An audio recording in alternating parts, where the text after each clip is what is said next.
हरिओम. प्रवचन क्रमांक 24. कर्मयोग, अध्याय 3, ओवी 121 ते 126. संपूर्ण भावार्थ दीपिका.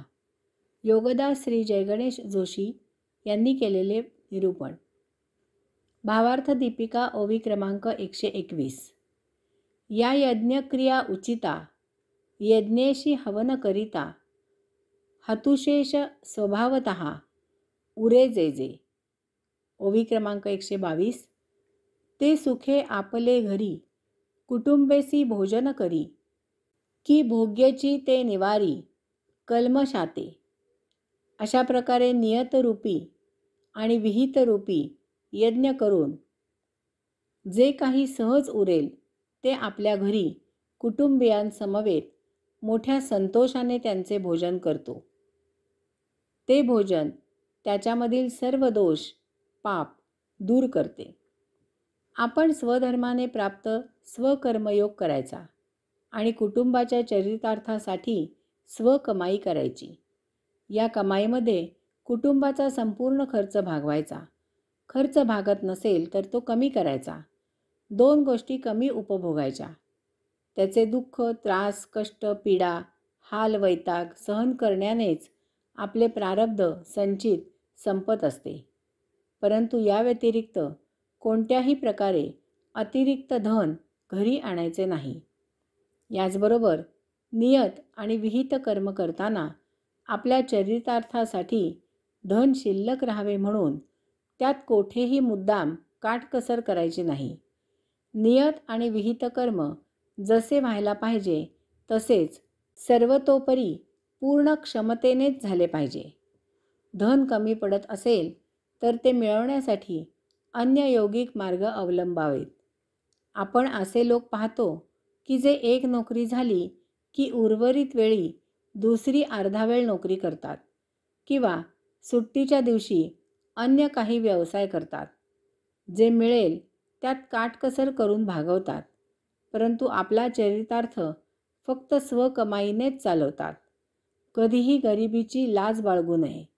गरिबी असली तरी स्वाभिमानानेच जगावे. अशा प्रकारे आपण नियत आणि विहित कर्म केले की त्यायोगे आपले गतसंचित समाप्त होते.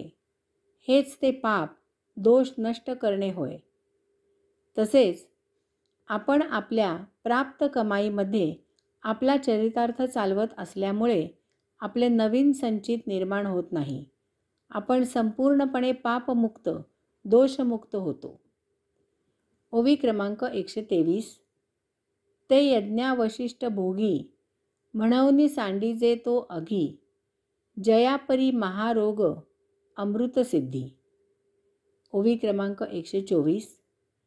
की तत्वनिष्ठू जैसा, नागवे भ्रांती लेशा, तो शेषभोगी तैसा, ना कळे दोषा. जसे अमृत प्राशन केल्याने महारोग पळून जातो, तसे यज्ञ परिपूर्ण करून उर्वरित उपभोगल्यामुळे त्याच्यातील पाप दोष पळून जातात. किंवा तत्वनिष्ठांना जसे भ्रांतिदर्शन बाधा करत नाही तसे यज्ञ करून उर्वरित भोगल्याने अशाला पाप दोष यांची बाधा होत नाही. अमृत हे महारोगावर जालिम औषध आहे, इलाज आहे. महारोग हमखास बरा करणारे आहे.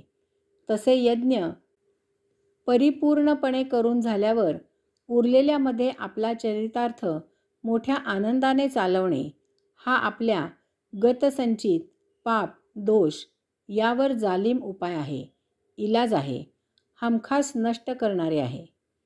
इतरांना झालेले भ्रांत दर्शन सत्य आहे असेच त्यांना वाटते, परंतु तेच दर्शन जर तत्वनिष्ठाला झाले तर तो तत्क्षणी हे मिथ्या दर्शन आहे असे ओळखतो. याचप्रमाणे यज्ञ परिपूर्णपणे करून झाल्यावर उरलेल्यामध्ये जो आपला चरितार्थ मोठ्या आनंदाने चालवतो त्याला पाप दोष स्पर्शही करत नाही. सुदृढ प्रकृती ही मुख्यतः आपल्या खाण्यापिण्यावर बरीचशी अवलंबून असते. नियत विहित कर्म केल्याने आपल्याकडून नसते उद्योग उचापती होत नाहीत. आपल्याला नियतीने उपलब्ध करून दिलेल्या चाकोरीबद्ध चौकटीत आपण जीवन जगतो. यामुळे आपले खाणेपिणे मर्यादित असते. भटकंती कर्मयोगापुरतीच मर्यादित असते. समाजातच असे नव्हे तर कुटुंबामध्येही उठबस मर्यादित असते. बोलणे व्यवहारापुरते मर्यादित असते. असे एकूण जीवन सर्व प्रकारे मर्यादित, संतुलित, अध्यात्माला अपेक्षित असे सम्यक असते.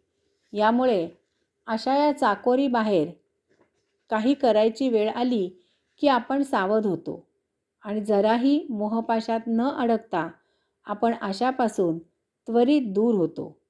आपल्या अशा या आचरणामुळे आपल्या संपर्कात असलेलेही आपला आब ओळखूनच राखूनच आपल्याशी संबंध ठेवतात.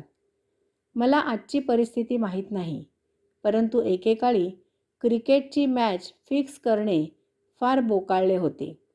भले भले खेळाडू यात फसले होते. त्या काळी जवळजवळ 15 वर्षे गांगुली कप्तान होता. त्याला एका मुलाखतीत विचारण्यात आले, मॅच फिक्सिंगमध्ये आपण स्वतः सचिन, द्रविड यांची नावे संशयी म्हणूनही कधी घेतली गेलेली नाहीत. आपल्याला कोणाकडून अशी काही कधी ऑफर आली होती का? यावर गांगुलीने फार सुरेख उत्तर दिले होते. तो म्हणाला, आमचे आचरणच असे काही होते की अशा प्रकारे विचारणा करायला कोणी धाडस करणेही शक्य नव्हते. ओवी क्रमांक 125. म्हणून स्वधर्मे जे अर्जे, ते स्वधर्मेची विनियोगिजे, मग उरे ते भोगिजे संतोषेसी. ओवी क्रमांक 126.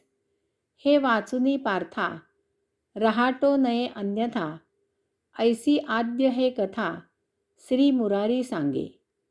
म्हणून स्वधर्माने जे मिळेल त्यामधून स्वधर्मासाठी जो खर्च झालेला असेल तो वजा करून उरलेले मोठ्या खुशीत उपभोगावे.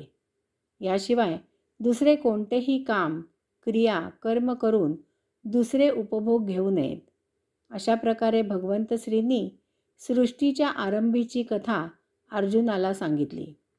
स्वधर्माने प्राप्त स्वकर्माशिवाय अन्य काहीही वर्तन करून दुसरे कोणतेही उपभोग घेऊ नयेत, कारण ते आपल्या संचित प्रारब्धामध्ये नसल्यामुळे त्यापासून अन्य संचित प्रारब्ध निर्माण होते आणि पुन्हा ते निस्तरण्यासाठी परत परत जन्ममृत्यू असे फेरे सुरू होतात. याचप्रमाणे आपल्या संचितात नसलेले काम, क्रिया, कर्म करून मिळवलेली संपदा आपल्याला कधीही स्वास्थ्य देत नाही, कारण अशी संपदा हे आपले प्रारब्ध नाही, ते अन्य कोणाचे तरी प्रारब्ध असते. ते काम, क्रिया, कर्म करून त्याचा मोबदला आपण घेतो. ही चोरी असते. तो अन्य बिचारा यासाठी वंचित राहतो. त्याची शिक्षा आपल्याला अस्वास्थ्याच्या रूपाने मिळते. हरिओम.